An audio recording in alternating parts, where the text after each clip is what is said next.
Sei un giocatore non troppo esperto, ma ti piace il backgammon e vorresti capire meglio certi concetti per evitare di ripetere sempre gli stessi errori?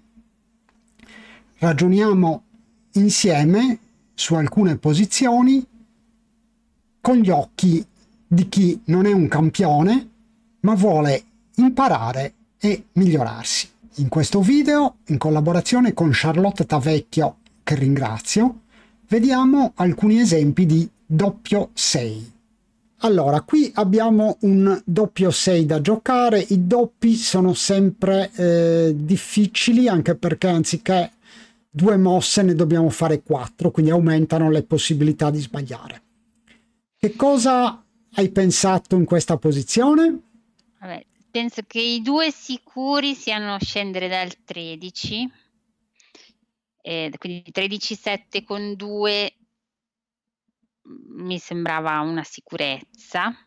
Poi io penso di aver sbagliato portando via il midpoint completamente, che invece non è la cosa giusta da fare.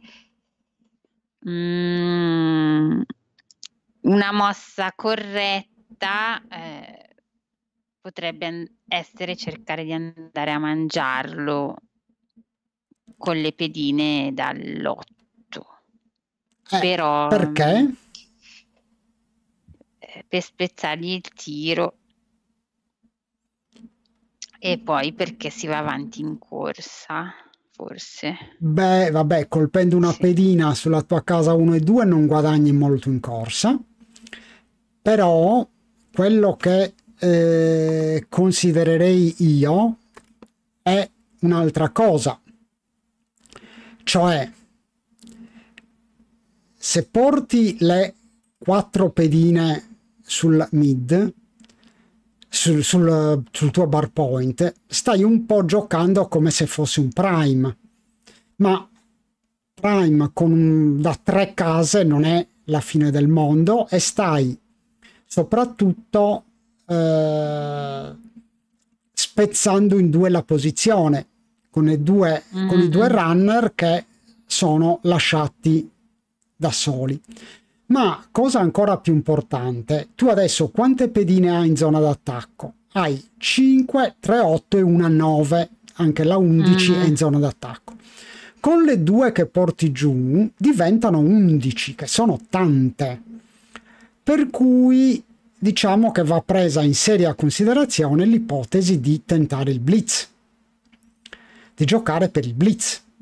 E se tu hai la possibilità qua, senza rischiare alcunché, quindi di scendere dal mid e di fare casa 2 in testa, quindi mettendo una pedina avversaria sul bar. E questa è una possibilità molto migliore, perché ti dà anche tantissimi gammon. Questa è una struttura da blitz, non da prime, per cui devi essere ben contenta di poter colpire. Ok, chiaro così. È importante. Questo si può applicare. Chiara, sì. Questo si può applicare in tanti casi. Passiamo alla successiva. Altro doppio 6. Qui è un po' diversa la situazione. Come ragioni, come hai ragionato e come ragioni? Allora,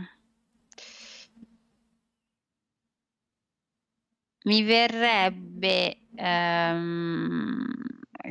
penso di aver ragionato semplicemente di spostare i 2 doppi, quindi dalla punta 20 e dalla punta 13. Questo è sicuramente quello che ho ragionato quando ho fatto questo errore.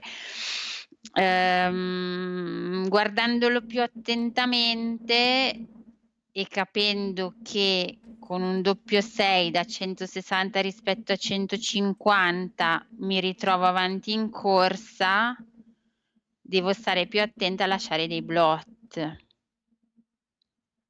Quindi potrebbe essere interessante spostare la punta dal 20 e poi andare avanti con 2,6 da questa punta che è questa la 20, perché quella era una 21. Ok, così, quindi sì, salvare il blot sul 21 e avanzare salvare il Quindi blot sul 20 e avanzare dalla casa. portare avanti tutti i tuoi runner. Sì, tutti i runner, esattamente. Esatto. Allora, qui la considerazione da fare è: innanzitutto devi vedere la corsa, sei indietro di 10, ma dopo il tiro avanti di 14, che incomincia a essere un buon vantaggio. Adesso hai 3 pedine indietro contro una dell'avversario, ma una volta che viene avanti hai portato in salvo tutti i tuoi runner, che è importante. La pedina avversaria non vede la luce, quindi non può scappare con un 6, e minacci già di costruire un prime abbastanza forte. Inoltre,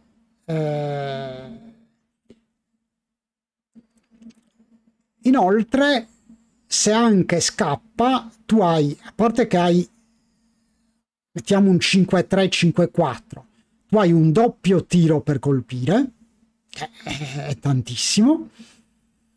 Se rimane indietro puoi continuare a costruire e soprattutto non gli dai controgioco. Se invece con la mossa che hai giocato rimani indietro,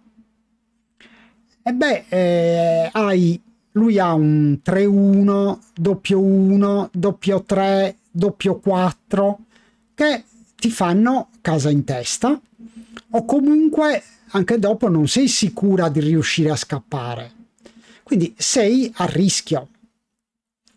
Quindi in una posizione così buona, sei già quasi vicino a cubare, devi evitare di dare all'avversario delle possibilità che sono quasi gratis, diciamo. Quindi portare avanti tutte le pedine. Posizione solidissima, vantaggio in corsa e prospettive di migliorare la posizione. Ok, è chiaro adesso. Vediamo un altro doppio 6, ma hai segnalato ben 3 posizioni col doppio 6. Ok. Qui come ragioni? Allora, anche qui andrò avanti in corsa.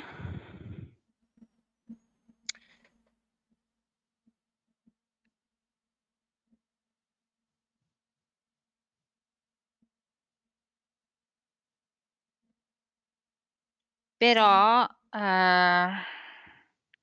diversamente da prima mi verrebbe comunque di spostare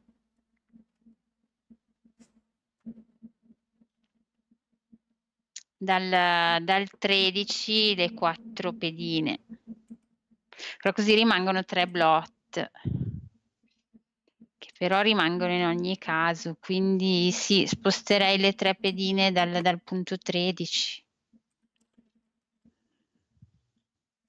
Come 3? Perché 3 pedine? Devi giocarne No, 4. 4 pedine dal punto 13.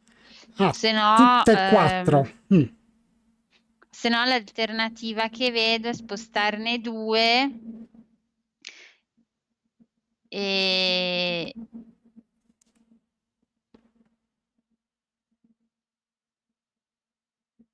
poi sicuramente potrebbe essere andare. Io questo è quello che ho fatto.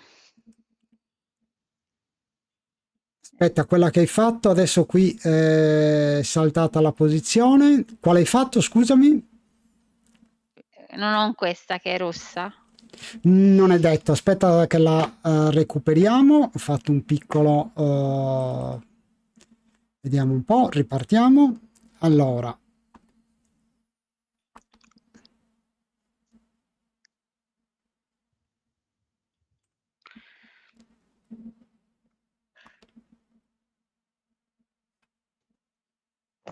Sì, la mossa che hai fatto è questa, hai ragione. Ok. Però quali sono gli svantaggi di questa mossa? Diciamo che come ragioniamo? Primo abbiamo detto vai in vantaggio in corsa. Fare il bar point, quindi scendere con 2 pedine dal mid, è direi sicuramente buona. Non puoi portare in salvo tutte le pedine come nell'altra posizione. E quindi devi lasciare, se possibile, non troppi blot. La mossa che hai giocato tu lascia la pedina sulla sua casa 4 e sulla casa 7, che possono essere colpite anche entrambe, sono anche abbastanza vicine, è pericolosissimo, e lascia un terzo blot sulla tua casa 5. È un po' troppo, considerato che vai in vantaggio in corsa, quindi devi ridurre i rischi.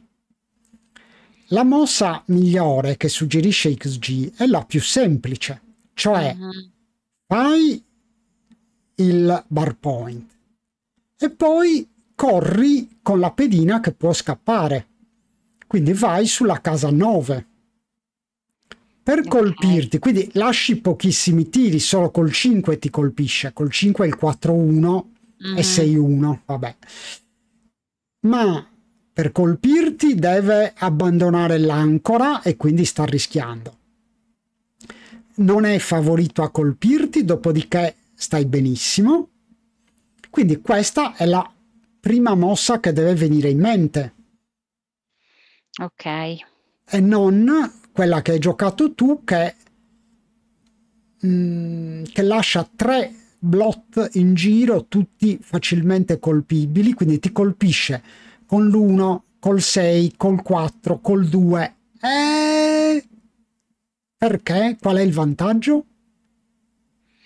No, è sicuramente migliore la mossa che abbiamo visto prima, che minimizza la possibilità di essere colpiti. Sì, quando sei in vantaggio devi evitare il contatto, evitare il rischio di essere colpita per quanto possibile. Questo non significa impilare tutto, ma qui non stai impilando, stai giocando una mossa costruttiva senza rischiare più del necessario. Ok. E vabbè, con questo abbiamo terminato il gruppo dei doppi 6, sempre difficile, però magari adesso c'è qualche idea in più su come gestire questo tiro complicato. Non sei un campione, ma vorresti imparare e migliorare il tuo livello di gioco?